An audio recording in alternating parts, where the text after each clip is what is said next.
Unbelievable start to another episode of the Phantoms Lair. The old chief trying to silence me 5 names. I had a perfect intro all set up. You couldn't hear me. Trying to blame me. He's got me on mute all the way down. Welcome back to the round 6 review edition of the podcast. This is the Phantom speaking. 5 names. Back again. Hey. And the chief. What are you doing over there? Sorry, mate. That was on me. I'll take the blame for that one. You're still a bit filthy. Tom Stewart let you down on Easter Monday. A lot of chocolate eggs for you over the weekend. Got nothing from Tom Stewart. Oh, just looked uninterested. Didn't want to be there. Looked a shade of his former self, wouldn't you say, Sim? Just not good to watch, but bit like the chief over the week. Bit like the chief over the weekend. Joyously watching on though, sending messages of updates, letting me know how many I needed to be top of the pod. Obviously that didn't come to fruition, but nope. I'm top of the pod again. Not again, but 5 names. 1 pod. Yeah. You all right? No. Ooh, she's a bit flat. No, with 5 names. But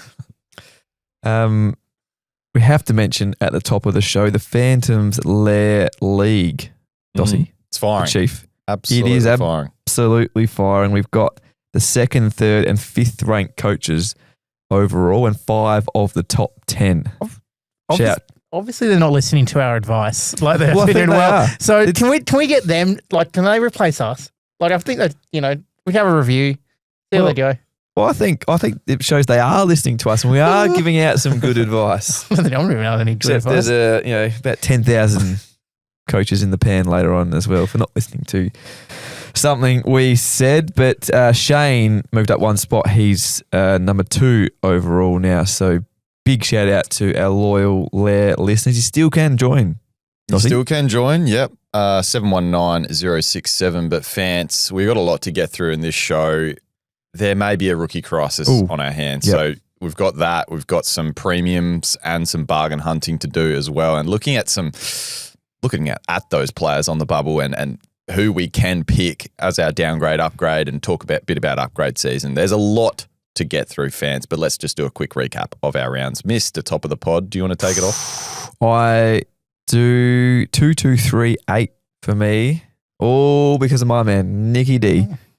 Again, pointing to Nicky D's head here on my computer. If you aren't, get on CoSports YouTube and check it out now. Like, subscribe, leave us a comment there. He really set up my round on Easter Thursday. Didn't have him in VC. Could have been bigger. And then didn't get too many bad scores. It helped when your Jackson Pryor scored 92. Helps down back there when a few of the other rookie options have fallen off, which we'll talk about a little later there, but pretty consistent. The big ruck 3 worked again. Gawn, Cherry, and my man May Roberts as well bounced back, but more on him a bit later. We go on straight to the middleman, middle of the pod. As you said, didn't quite get to the lofty heights I was hoping with a couple of late performers there. But what was my score in the end? 22.06. So season ranking up to 21.64. So still went up nearly 1,000 spots. Yep, I'm up to I'm into the 3,000s now too, not too far behind you. So the Lair's going okay. We're all in the top 10,000. About Mr. Bop. Bottom of the pod over here. 2,146. Still not a bad score. Yeah, not bad. Yeah, it's not bad. I mean, went up a couple of 100 spots, but just some bad decisions. Well, some bad decisions by me. Some absolute stinker mid-prices. Tom we'll get to him. All right, let's talk about our heroes and villains for the week. My hero, it's going to be boring. Nick Daicos. Again, this game is not that hard, Dossie. 5 names. Just pick the best players in the competition. Nick Daicos, good buying this week, 172. Absolutely schooled the Lions up at the Gabba. Do you bring him in? Was he your trade-in, or have you had him the whole season? 5 names. Chief, you listen. No, I started with him, remember? You ridiculed me. You did too. No, stuck fat. It was hard watching. You're a non-owner too, aren't you? Yeah, no. It was tough watching, and not having him might be pretty brutal if he keeps up that form. Breaking the shackles of the Jordan tag the week before and then just going absolutely ballistic. A few other big names as well, roaring back into Supercoach. Zach Butters, Marcus Bontempelli, top price options, huge. We'll talk about what to do with them a little later. Who's your hero? My hero for the week, Matty Rao, 130, had the captaincy armband on him, and he's only had one score under 100 for the year and one score under 126, in fact, for the year. So, still a pretty nice price. Again, a player we'll talk about throughout the show, but 130 with the captaincy on up against Richmond seems like a pretty safe option to put your captaincy on every week. I'm going to go with a person who has been pretty down recently. Tristan Cherry. Oh, yep. Nice one. Bounce back. Definitely he was carrying I reckon, I saw a good friend of the show, John Ralph, tweet that he had been carrying a hamstring injury or some hamstring knot from the Crows game into, I guess, the weeks following that, had barely trained. Did train before the Carlton game. Yeah, back in full training, he definitely looked back to his best in that one, and another target, I think, that's very nicely priced. If you are a non-owner of Cherry, I know lots of people do have him, but... Could be you. Could be me. Could be eyeing off him as well. But fancy villain. Fans, I'm the villain this week. Putting myself in the villain basket. Yeah, pay attention closely to before the West Coast Bombers game. Saw Tom Gross was sub. Didn't trade him in. And thought, yep, okay, that means I keep Jack Henderson. I've got Elijah Hewitt there. I can put the ear on him. Given I've got that loophole option. Check the end of the game. Forgot to press the button on the E for Elijah Hewitt. Could have been another 50 or 60 points, but he was very good, Elijah Hewitt, in the second half. 97 Supercoach points, but that's a rookie error because I saw it, was going to do it, planned to do it, just didn't hit the button. Big weekend for old fans. Huge weekend. Now, before we get into the Chiefs villains, just speaking about the weekend. I hope this, whatever his villain is what I think it is. Now, 5 names, as I said, busy weekend. Yep. For old fans. On Friday, surfaced after a couple of days away, and the group chat absolutely blew up. Old Chief lost the plot on Friday. I wasn't there to give him some advice or just watch it, but you were thoroughly entertained, it seemed, by the Chief. Potentially one of the funniest things I've seen for a while. He was just like talking to himself, like melting down. And I was out, I had my AirPods in, it was just like, come up, it was generally, it was quite beautiful to watch. Just the descent into madness. Yeah, we do Supercoach. Yeah. We have before the Lair chat. This is a new Lair chat. At Bear Tourist not happy with it, but we do like to read out. I think we spared him for give the listeners a bit of an insight onto what happened here. But go through your villains, and I'll just scroll back because there's a lot to get through. I mean, the Subvest in general, just my villain for the week. Luke Traynor, Tommy Gross, anyone who brought in Sardale Hawley. The Monday teams, my other villain, not knowing what's happening with Mitch Nevitt, what's happening with if Tommy Stewart's going to know who's going to be the sub for Chris Scott, who's no doubt another laid out on the weekend. But it's all my villains. Why can't we know these things earlier? I just hate the system. And on the Monday games, why do you need a 24-hour thing when everyone else has days before? I just don't understand how it's working. My other villain, which you'll probably get to in this thing, the coverage. Oh. The coverage on this KO where it went straight. This could be your last show. Went straight from one game to the other. There was no break in between. You didn't get to see anyone warming up. Yeah. I was trying to figure out, do I want to bring in Matt Flynn? And I was genuinely considering it. I also wanted to see the other guys on West Coast. Can I bring in Harley Reid? Is he training in the midfield this week? There was just lots on my plate, and I melted down. Yeah, well, so what happened was obviously there was Carlton smashing off Melbourne, so there's so many goals, so it kept going on and on and on. And then if fans going to get the message out, this actually still makes me giggle a little bit. Yeah, we'll skip down a few. It started off with an early message Oh, no, that started off an early message about Dossie watching the Lucas Camporelli. Yeah, Dossie's Euro trades on doubleheader Friday panic mode activated. And it really was activated. He then started worrying about Lucas Camporelli. Yeah, VFL. He's like, has anyone going to watch the VFL? No. I watched a bit. He didn't have many touches early, but he started. Well, it's what we then he really melted down when Gross was sub. Yeah, I know. And then he really melted down when all of a sudden he didn't have enough time to watch on the pre-game on the broadcast. Then he wanted to go back 2 days and get Ned Long. I nearly got him. Yeah, I know. And when did we get Monday games? Ruined Supercoach these teams. Why that be Sunday? Lol, so dumb. Dossie grumpy. I could actually get Marek in above trade. Oh my God, I might get Sean Maker. Sorry for spam. I'm bringing in Reed and ruining my season. 5 names jumps in. I love this. Makes watching it a lot better. And then I bailed out, just kept Gross. Honestly, we don't even get a minute of pre-game for the second game. What the F is this? Give it to Channel 7. Nothing to base it off aside from track watchers on Twitter. Haha. Then I see Harley on ball. Absolutely against. It was a lot we can't say here by Fox. Reed will go 150 and Flynn will 110. Rosie will get tagged for 40. Gross 20. KO in the pen. That's just a snippet as well. That's about a 10-minute period. I missed this all too. I couldn't handle not seeing like any of the pre-game. Anyway, let's move on. That was me. But you know who's my hero out of all of this? The flex position. Get to drop one position off, one player off. If you don't know, It seems like there's still a bit of confusion as to how it all works. It's not your player actually in the flex position that is your one that's dropping off, unless they are your lowest score. It's just your lowest score out of any of your 23. Every single week we get to drop off one score out of our best 23. So it goes down to 22. And that's my major hero for the week. So if you accidentally fielded a train, if you didn't get to see that news, you miss out on that too. If you had a Zach Reed and he was your lowest score, you miss out on that 38. So it's already just proving its worth, I think. And it is a nice relief when you have all this panic to fall back on that beautiful flex position to lose that one score. Don't forget, Dossie gave himself a medal for the flex position as well with its post. I did. My villain. After that, right? I mean, I'm happy we went back there. We could end the show now. That was a good show. Tom Powell.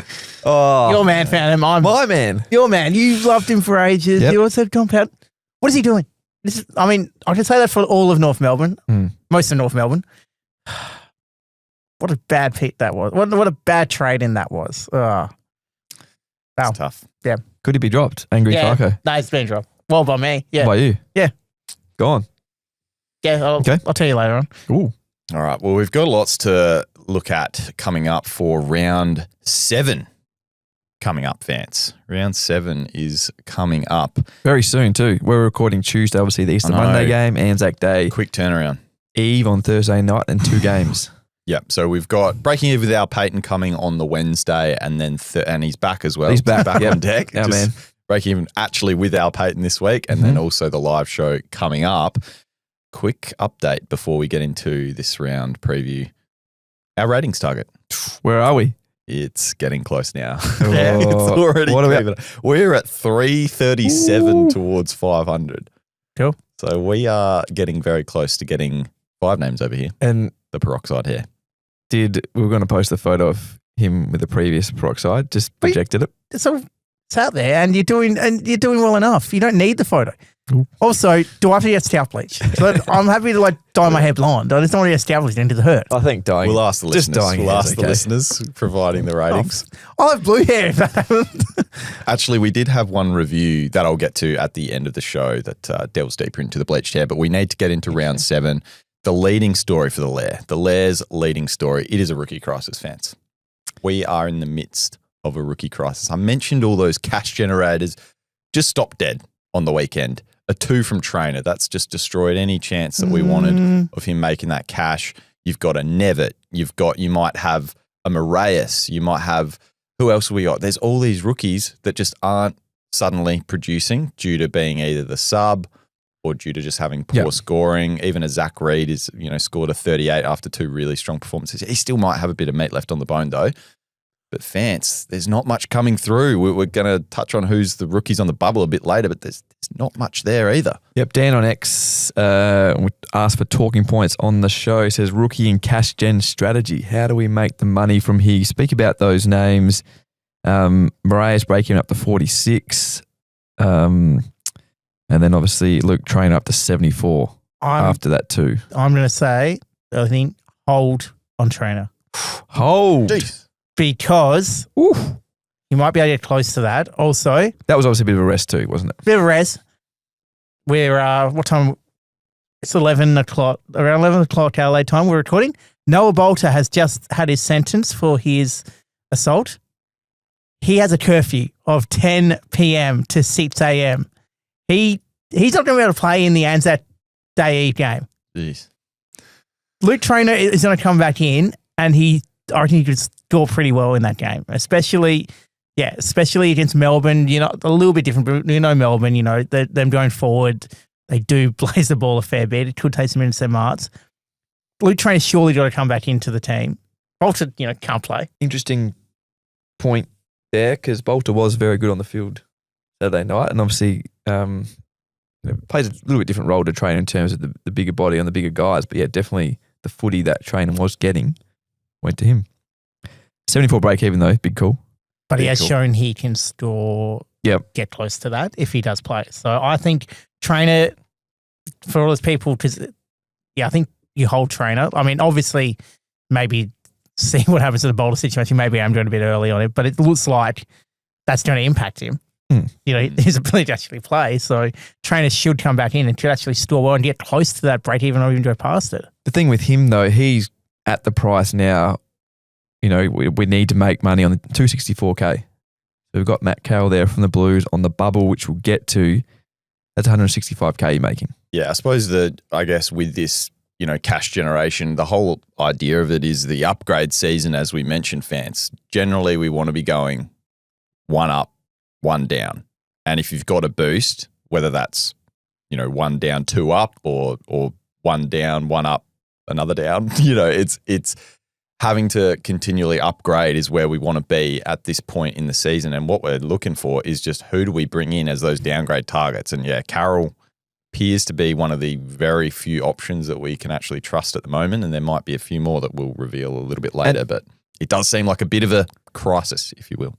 As well, because you've got your Murphy Reeds, your Sam Davidsons, your Levi Ashcrofts, your Jackson Pryors, all scoring well, low break even, still relatively. They're the guys you have to trade if you're going to, unless you got banked up a bit of cash over the past few weeks, you almost have to move those guys on to make an upgrade. But you don't want to move those guys on because as we saw on the weekend, it's your Mariahs, your Lindsays, your Trainers, Cacos, Stones, those types who you might have to field if you're getting rid of those more sure thing rookies. So it's a delicate balance between culling those guys early to get the big guns and then exposing yourself underneath by doing so. So team dependent, but a lot to get through. Now, is Matt Flynn the answer is probably the question that a lot of people are wondering. Maybe these rookies aren't going to generate the cash, but you've got a Matt Flynn in the mid 200K bracket. He is now on the bubble, if you will, as well. He's about to change cash. He's got the lowest break even in the game. Played round one, scored an 87, but got absolutely monstered by Jared Witts in the hitouts department. I think it was like 63 to 18 or something crazy. Now he's back in the team, looked phenomenal against Essendon. Who didn't have a ruckman by the end of the game. Didn't have a ruckman by the end. But is he the answer? Is this how we can get our cash generation? It worked with someone like a Ryan Marrick, but if you look on the other side of the spectrum, a Bailey Humphrey didn't work out too great on that cash generation. I think it's an option. It's something I am very much considering now. Yep. I think you're considering as well, Dossie. Well, I considered it last week as an early play. You're ahead of the curve, aren't you, mate? Yeah. Who have they got? Like What's their run in terms of runs? Hawthorn, Melbourne, Richmond, St Kilda, Adelaide. Geez, that's actually quite a hard run. But for us, that's pretty hard. Even if he averages 70 over the next 2 weeks, 70, which he should exceed comfortably, he puts 120K on his price tag. So another big score, which is why we said it over the preseason, number one ruckman. We've seen him do it before. if he's out there for most of the game as that number one ruckman, he's going to score. Yep. Is this a train that you sort of can't afford to miss, given the other issues with cash gen? I'm on the fence with this majorly because I was considering just a couple of weeks ago when I went Max Gawn, which has paid off phenomenally. And thank you to, again, 5 Names MVP of the show for providing that advice. But I was looking at a Kieran Briggs as an option. Yep. Oh my goodness. Look at that on the weekend. Would have been the villain for anyone who jumped on him. A score in the 20s. And this is from a guy that has been rucking for years and in fact took Flynn's spot at GWS. And so he had to get out of there. This is a quote from Matt Flynn to Eliza Riley of Code Sports. Yep. Throughout the post-game. This is post-game. Throughout the preseason, the number one role was never locked down. It still isn't. Oh. And that is a quote from Matt Flynn on the number one ruck role at West Coast. Let's just have a look in the waffle as well on the weekend. Bailey J. Williams.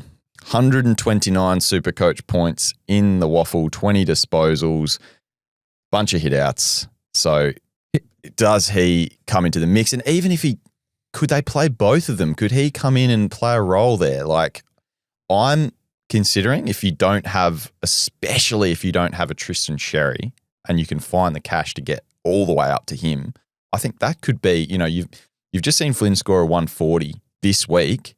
I don't think he'll do that again anytime soon. Only 5 hit outs to advantage on the weekend. A guy like Sherry, a guy like Gawn, these guys are going to be getting, those big scores far more regularly. It's just a matter of, again, that cash, isn't it? So what the trade I just did before I came in, went full DOS, went full enough. Where's enough? Where's enough thing? The nothing. Let me find it while you explain. Went full DOSy, went full nothing. Went TDK down to Flynn. And then boosted to get Tom Powell and Jake Soligo to Nick Daicos and Matt Rao. It's big. So I think that's probably like the thing if you are going to, because I reckon a lot of people are going to go down from a TDK to make that cash. It is almost coming who you're going to get in. Because, like, is a person going to be able to bring in with however much money it is?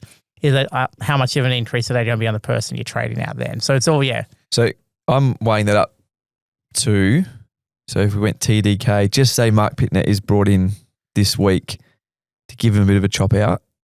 Does his output take a little bit of a hit for a few weeks? Maybe. And then an upgrade 2 rookies, bring in Christian Petrarca and Connor Rosie. So it's helping get those rookies off the field. It would be, you're taking a big scorer out by doing a TDK. So I'm not sure. You'd have to be very certain of what you could do with the other 2 trades. A lot of super coaches weighing up that sort of thing. I also want to get your thoughts on that. But then also, if you've got a rookie in flex, do you spend a bit of money to get Matt Flynn? So you're not changing your ruck structure. You're not exposing yourself at R2 with Flynn if it does go wrong. You're bringing him into flex. If you have to spend a bit of money, is it worth it to get on that train? I think in that case it could be. And this is something that I was considering last week, and the group chat didn't really help me out on the weekend. This is why I wanted to talk move about. On quickly. This is why I wanted to talk about a Camporelli. Interestingly enough, there's lots of rookies possibly in the Camporelli camp in terms of a rookie that might just be a dead rookie now. So Camporelli obviously played early in the season. I think a couple of games he's on the bubble, so it was like, do we get rid of him, or he could come back in and make cash immediately? You've got someone like Clay Hall, who's now seemingly out of the mix. West Coast played much better on the weekend. Elijah Hewitt, who, again, we're going to talk about soon, could be an option to replace him. He's come in, taken a bit of that role. Harley Reid's back in the midfield. Is it worth not worrying so much about, getting on these big dogs necessarily, going for a Flynn and getting rid of that dead cash on the bench? Because, as we said, cash generation is drying up.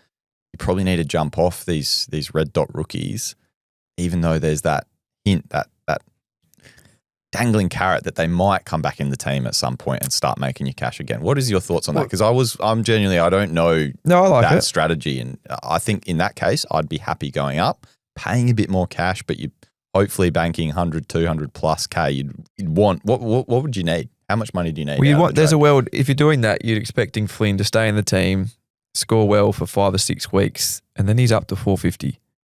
He's pushing 500K like Riley O'Brien did a few years ago when he broke into the Crows team. That was a money train that you didn't get on. You were hurt big time. Yeah.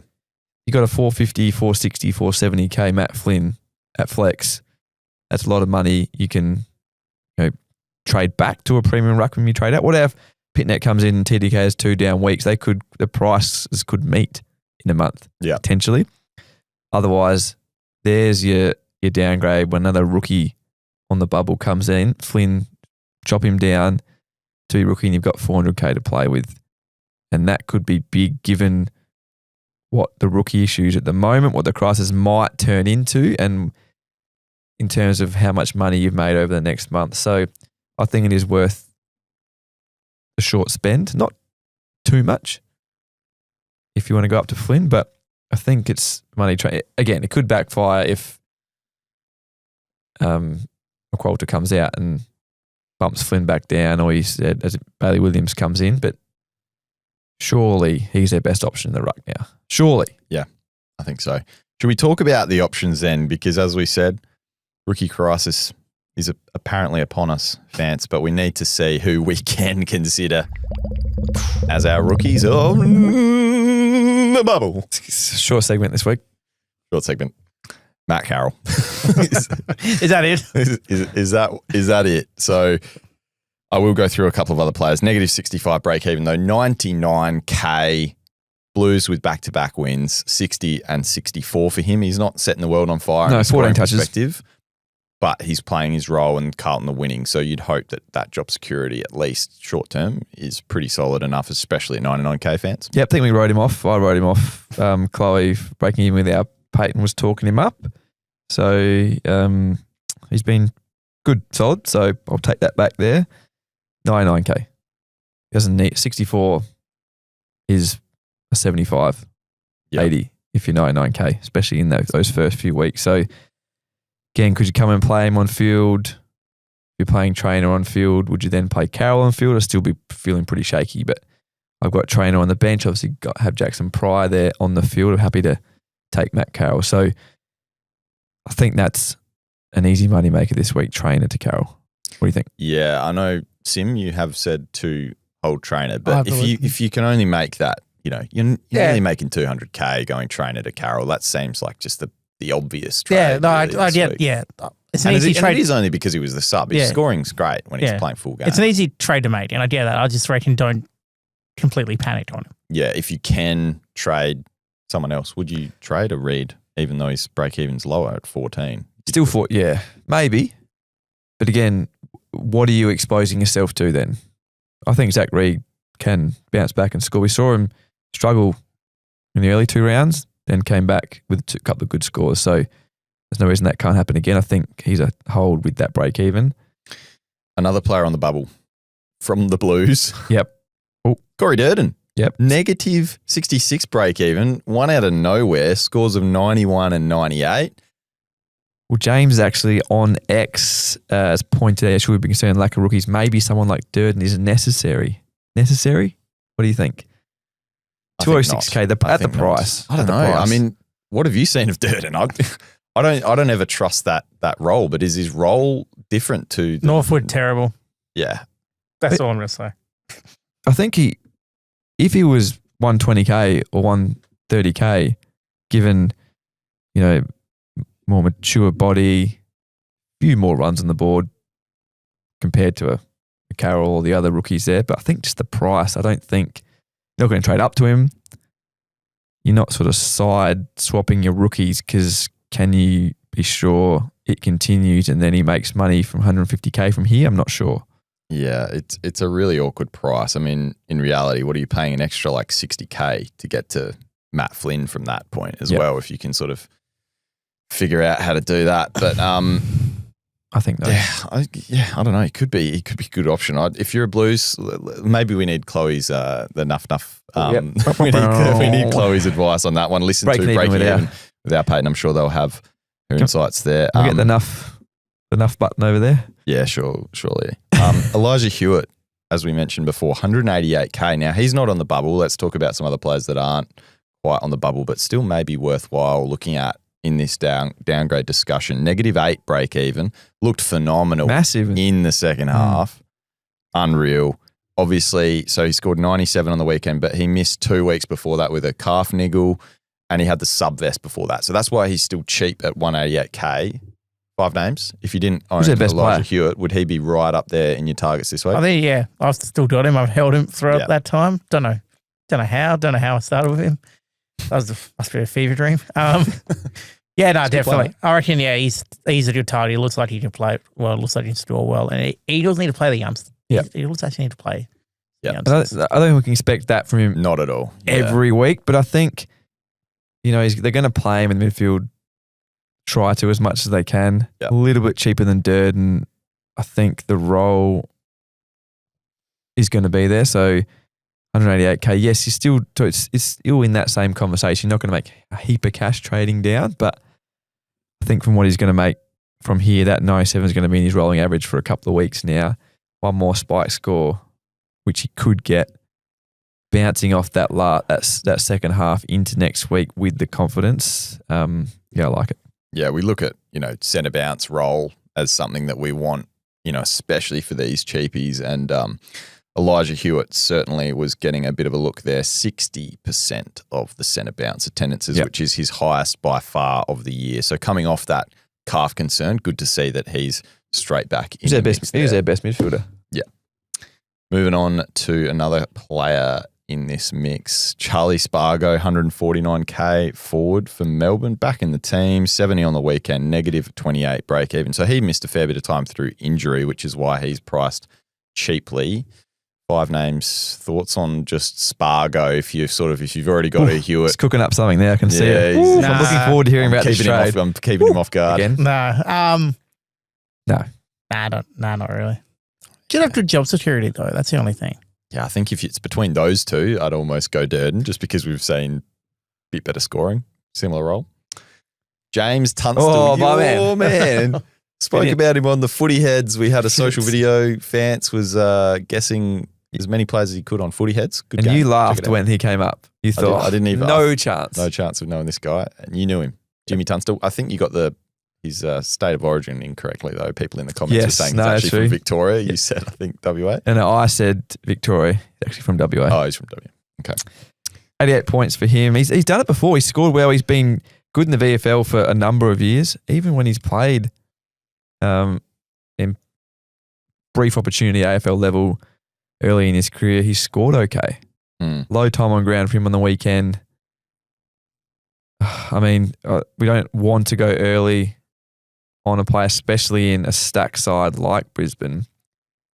Another dead rookie on your field, on your bench, would hurt in the current rookie crisis, but I do like him. So 154 and 124 Supercoach points in his 2 VFL games this year, and back as a junior as well. Very inside-outside game. Can win the footy at the contest, can win on the outside, which is what he did on the weekend as well. I think only 3 contested possessions, but he had 17 in the 154-point performance in the opening round of the VFL. So can do it, can score. It's just about opportunity. What can we be sure he stays in, not only 3 weeks, this week?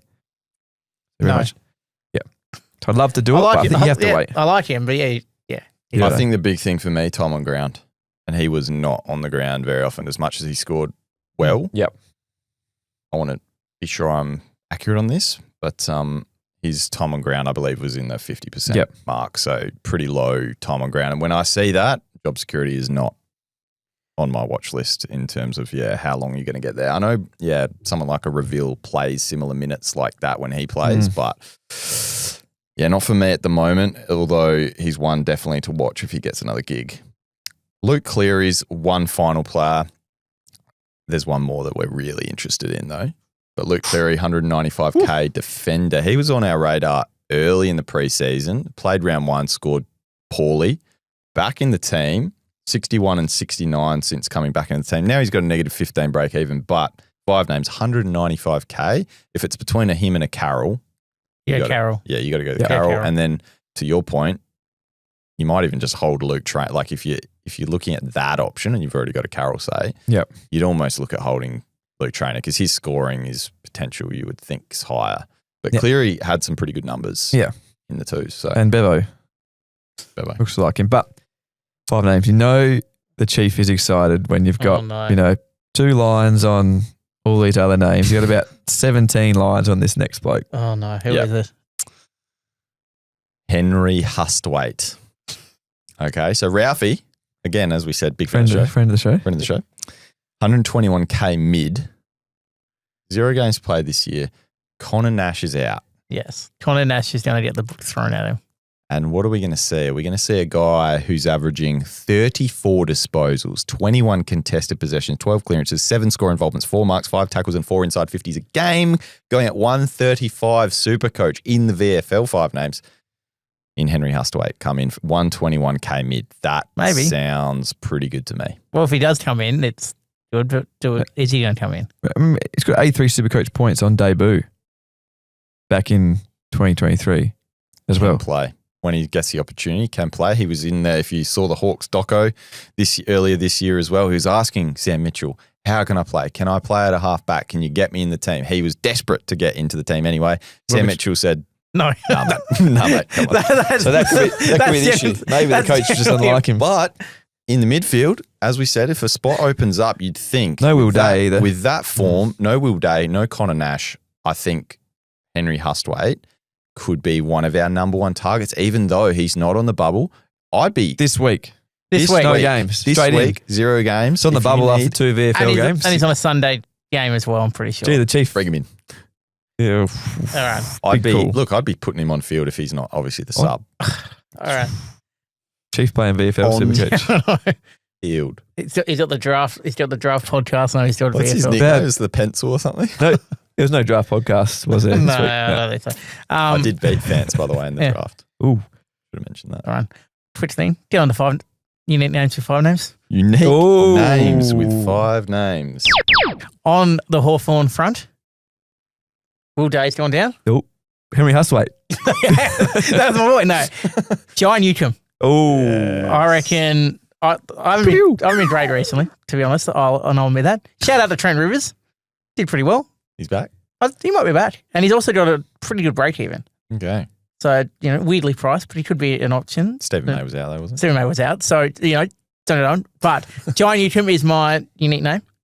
Jai Newcomb. Like that one. Yep. He's a guy that, yes, sometimes he is not, he's accurate, his efficiency can be a little bit lacking maybe sometimes, but he's an absolute contested ball winner. He's the only guy there now. He's the only guy there. That's the thing. I mean, surely, would they tag? Surely not going to tag. Tag Jai Newcomb. Is it the best 3-game run of the whole year for the Hawks? West Coast, the Marvel, Richmond at the G, and Melbourne at the G. Yeah, next 3 weeks. Did look at that when I was looking at Jai Newcomb. So that's the next 3. Henry Hustwaite VC, I reckon. Hustwaite on the bubble after that. Oh my goodness, after 2.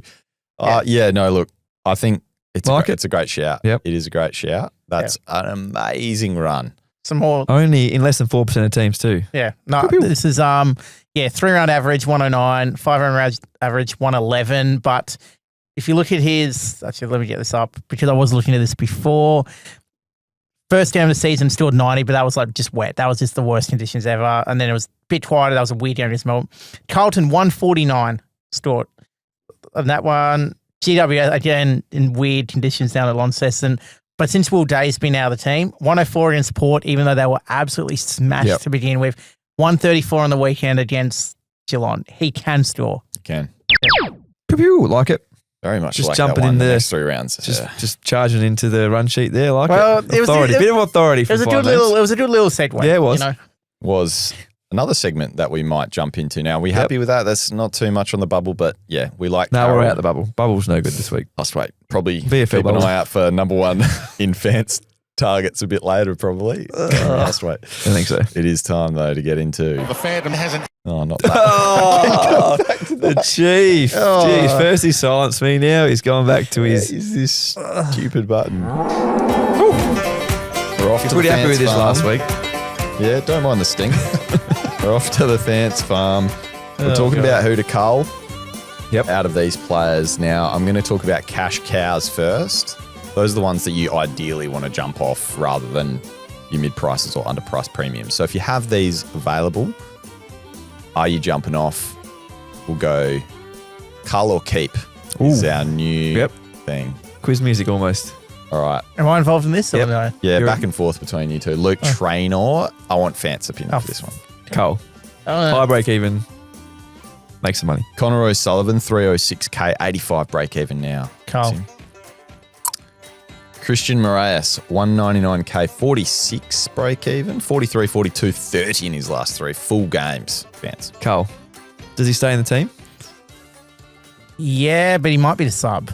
Yeah, plays a role. We know the wing role's not always good in Ken's game plan. Zach Reed, 264k, the 14 break even. He had 8,804 and then just the 38 versus Bro. Keep. That's a keep. I agree. All right, we're getting into mid prices now. So those are the cows. Those are the ones ideally you'd get rid of first out of the culls that we just mentioned. Bailey Humphrey at 338k. He's got a 78 break even now. Wouldn't have made you a stack of cash. He's got 64, 74 and 48 in his last 3 when a lot of people were bringing him in. I think in the current... One word answer, mate. Cull. All right. Upgrade. Underpriced premiums. Now, these are, by the way, these are coming off the most traded out list already in the early days of the week. Clayton Oliver, 468k, 100 break even. 98, 86, 91 in his last 3. Unless you're in the top 10. Just remember, next 2 games, Richmond and West Coast. Keep. Unless you've got all your rookies off the field or you're in the top 10, absolutely should not be trading him. Surely you got bigger issues. If you don't, I'd like to see your team. Surely. Will Ashcroft, 523k. He's got 150. Will Ashcroft? Yeah. Being traded out. No. 154 break even. Think about it though. Will Ashcroft? Surely not. We were talking about trading him in a couple of weeks ago. He's in the top 5. No, keep. Really? Wow. All right. I'll trade him. You're trading Will Ashcroft? Yeah. Not Levi. Will. I'll trade Will Ashcroft to get to like Butters, Bont or Daicos. Yeah. Ooh. Absolutely. It's a tough one. Probably... They did have a good schedule to start with, but no, I think if we're talking, we're getting rid of the cows first. We're getting rid of we're culling the cows. We're getting up. He'll be my last sort of guy that I'd want to upgrade. I don't think I'll be touching these guys. But Jake Saligo, we have to leave this week. 5 names is biased. Well, what is cool. Okay, 484k, 152 break even. Now he had a similarly hot start to a Will Ashcroft. 63 and a 71 though in his last 2, and he's got Fremantle, Carlton, Port in his next 3. Trade. So you're out. I'm culling. Yeah. You don't stick by you guys. I mean, I stuck by Finn Callaghan on the weekend. Brutal. Ruthless. Spades. Ruthless. I like the ruthless approach here. Yeah, I don't know. That's why I don't know though. Like if you hold these guys that actually have somewhat of a ceiling, they can pay you back rather than having another rookie on field. You know. But when I say cull, I mean to like a big dog. Yeah. Like, I'm not You're only going up to the very top. Only going up to like, You're not sidewaysing like to a Pew Joe Newcomb, for instance. I strongly consider that. I like. Ooh. Okay. Yeah. All right. Pew. And Patrick Cripps was the last one here. So what are your thoughts, by the way, quickly on Saligo? Like a player in that bracket, you can extend this to any player in that sort of 480, 520k bracket that is not performing up to scratch. Hold. Get those rookies off your field first. Okay. So Patrick Cripps would be the same. Same. All right. Getting into Vance top targets for the week. Number 1, Matty Flynn is the top target, I think, this week, just because of the cash issues we have. There's some situations where you wouldn't trade him in. But I think if your team is set up, you've got a free flex spot or you don't have the 3 ruck set up, Matty Flynn is the man. Hopefully stays in the team, but good for on-field, good for cash. Number 2, and what I'm doing this week, Christian Petrarca. CBAs were at the highest 82% on the weekend against the Dockers. 25 touches for him, 498k. Richmond and West Coast in the next 2 weeks. He's number 2. Good value there. We'll talk about bargains. Number 3, Nick Daicos. Obviously not as cheap as Christian Petrarca, but a low break even, absolutely on fire. I think if you're going up, You got some money to spend, go to Nick Daicos. Think about your Zach Butters and your Marcus Bontempellis a little bit later. Daicos at the price. Number 4, Connor Rozee, another value selection. He was tagged on Sunday by James Jord, but still playing across halfback, still scored a Supercoach ton.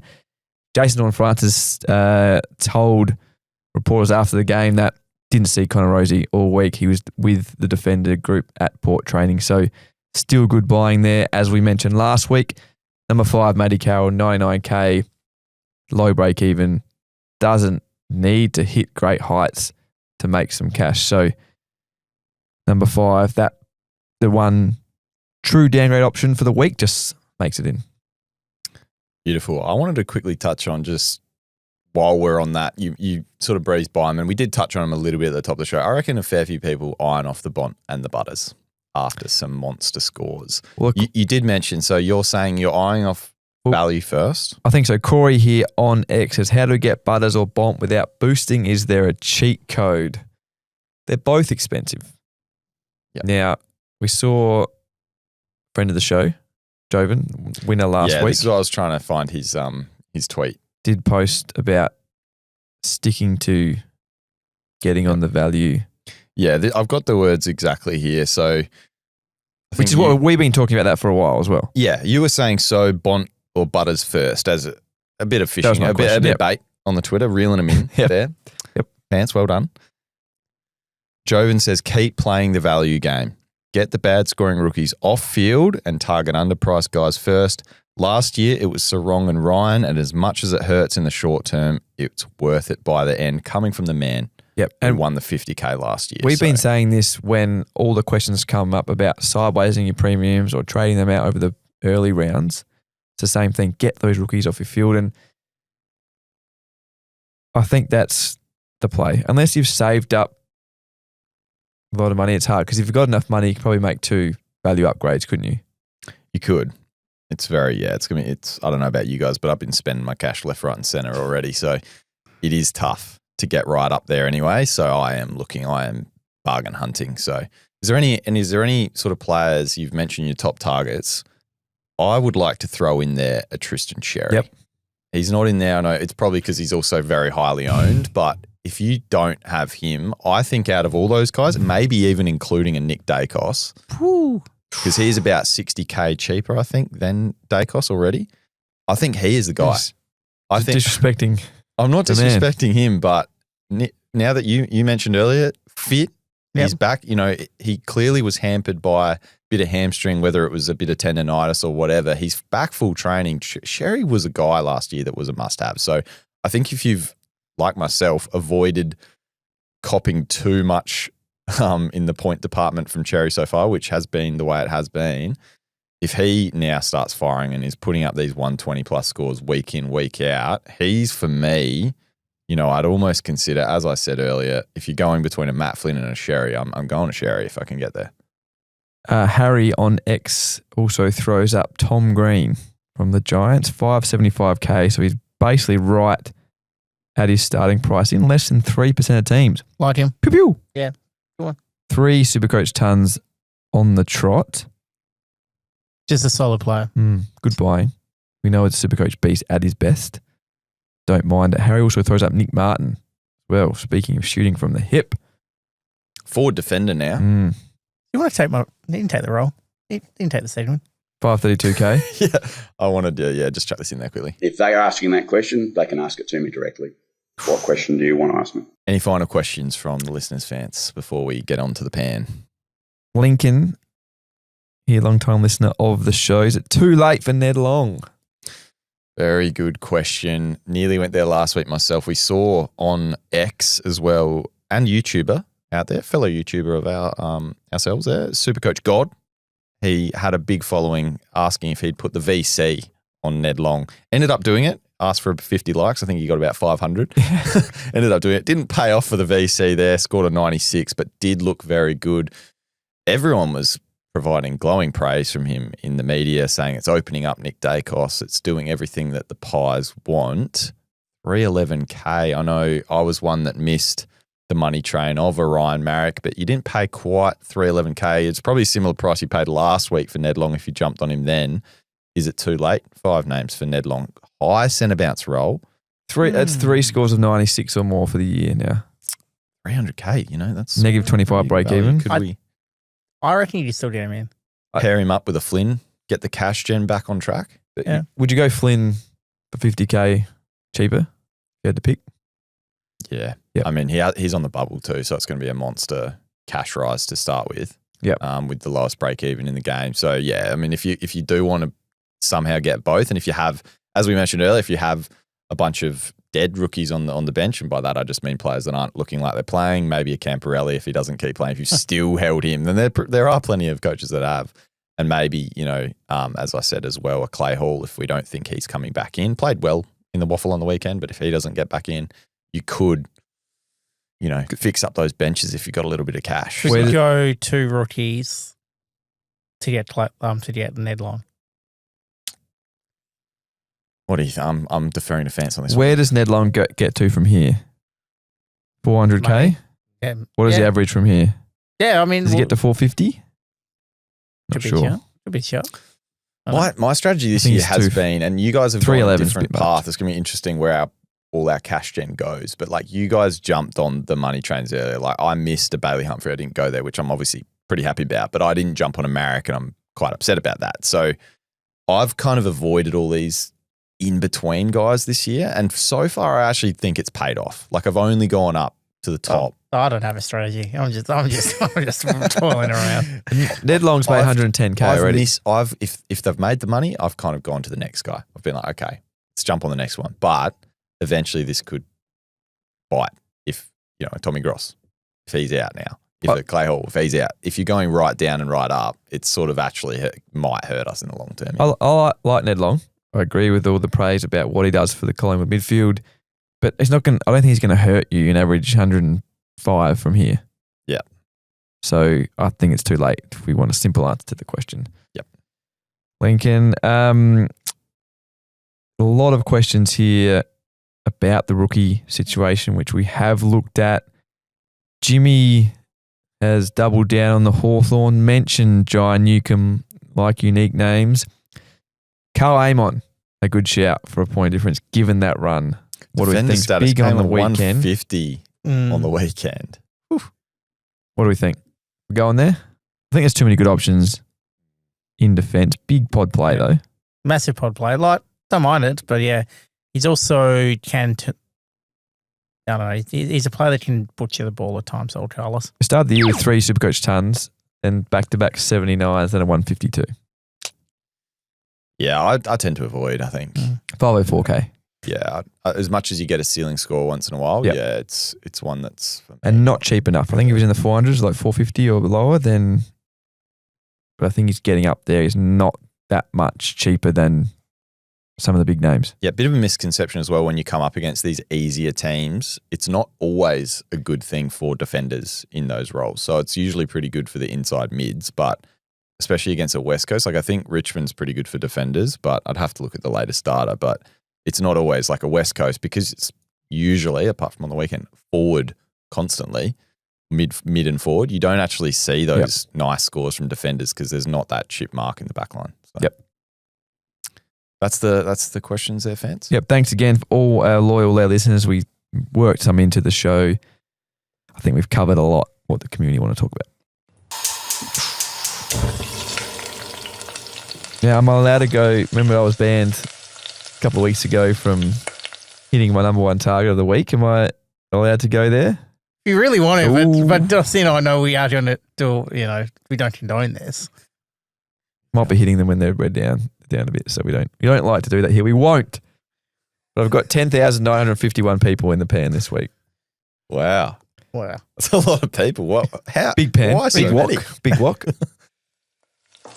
Matty Roberts traders. Oh. Yeah. Now, this is a bit of an ad for buy, hold, sell as well, which is flying, Chief. It is not only flying. for comedic value, but insight. And we've made a few calls, who to hold, who to trade, and they are paying off. So watch it, buy, hold, sell out later Tuesday night. Yeah, we put that on the SuperCoach. So follow Better. the SuperCoach social, SuperCoach AFL. We're on Instagram, X, Facebook, obviously, TikTok as well, and Code Sports. We chuck the buy, hold, sell on there as well. So I said hold Matty Roberts I said, yes, Riley Bice has come on, but Matty Roberts is still so highly valued in that Sydney lineup. Still had a lot of the ball, had a lot more of the ball than Riley Bice 2 weeks ago, despite that score.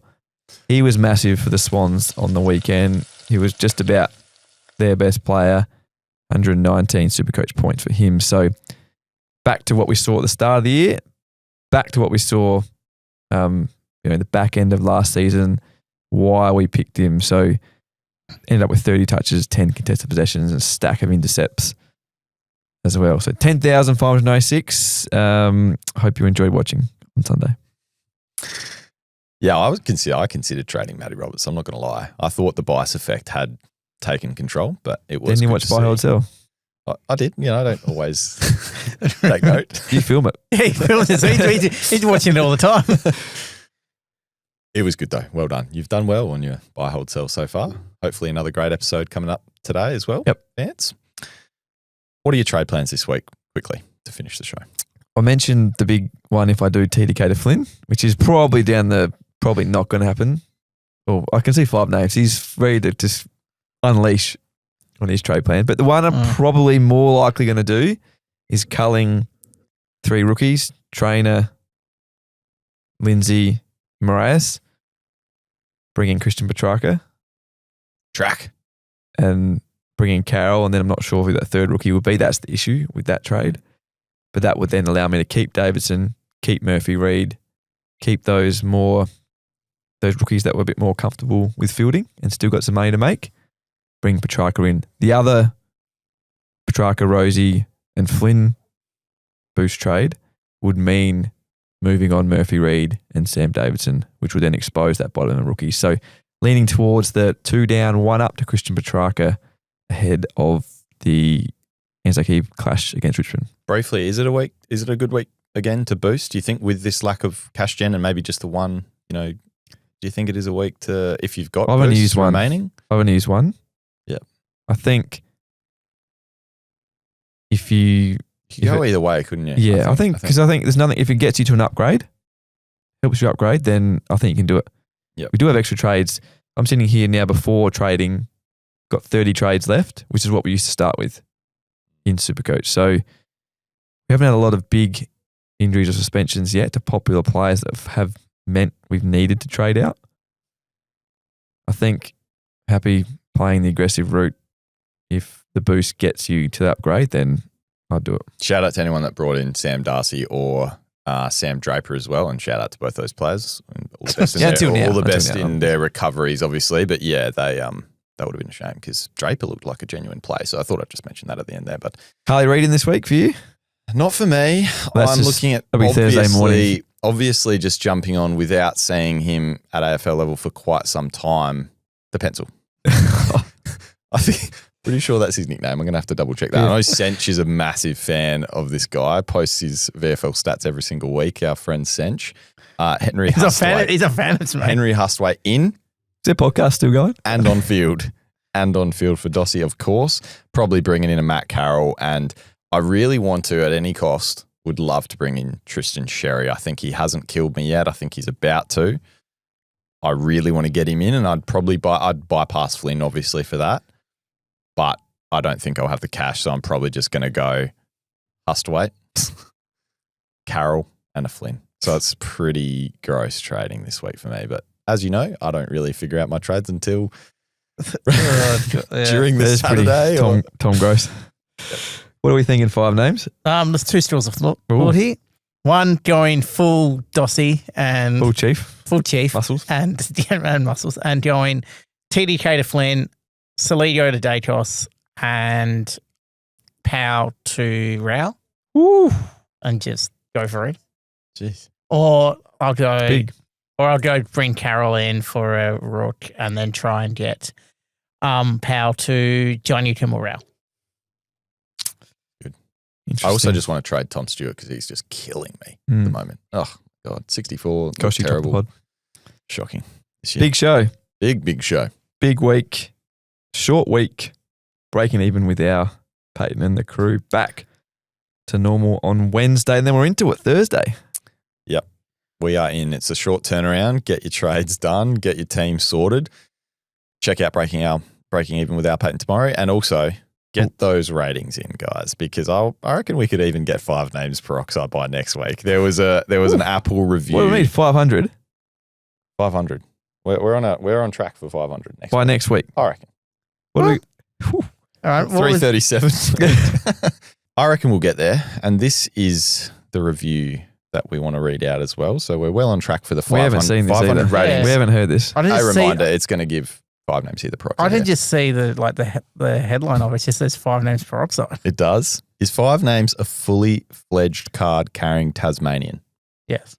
If so, as number 1 ranked Tasmanian in Supercoach, 87th overall, Yeah. coming from the listener here, I feel the peroxide should extend to a Rory Lobb-inspired map of Tasmania on the back of 5 names head if we can get to 500 likes. Love the pod and very happy with the banter and Supercoach content. So thank you very much Great for idea. that. That I is like from, Yeah. yes, a loyal listener there. Now, So, well, you do have some time off in the middle of the year. Yeah. Maybe we could do it then. Be over, just living it up, rubbing shoulders with who's who of. Yeah. Oh, Imagine dear. that you'd get a few questions. I think Mum and Dad would be like, "What the hell's going on?" anyway, let's get to those 500 and Yep. we'll see you next week. Watch Buy Hotel.